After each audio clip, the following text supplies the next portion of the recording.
接下来呢，我们要紧接着继续我们接下来的表演节目。在幼儿园中，童谣跟律动是我们在教育的过程里面非常重要的元素。那小朋友在玩游戏，如果说再加上一些童谣的话，会让我们的整个活动会非常的快乐，会非常好玩。好，所以接着呢，我们要邀请我们所有小朋友哦，他们要继续进行我们的下一个节目，叫做童谣童趣表演。现在我们以最热烈的掌声来欢迎他们上台，掌声欢迎！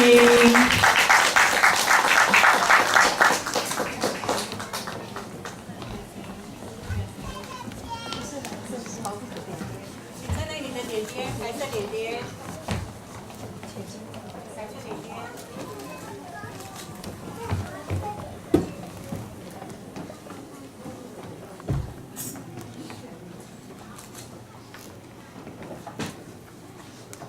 第一首歌谣《森林的小熊》，这是首日本童谣，歌词描述着有一天，一位小女孩在森林里遇到了一只熊，这只小熊一直跟在她后面追她。小熊告诉她不要害怕，你的耳环掉了。小女孩谢谢小熊的帮忙，并且唱首歌感谢小熊。现在我们就一起热烈的掌声欢迎爱爱班横山志鹏、林敬恒小朋友为我们介绍表演节目，我们热烈掌声欢迎他们。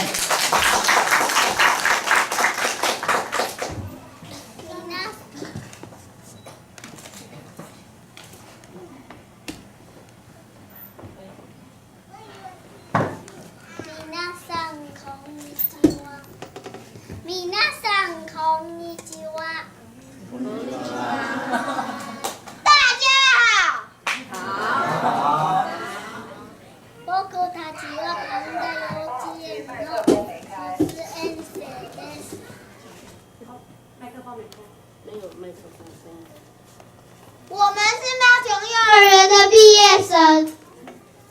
僕たちが歌うのは日本の童謡のもよくまさんです。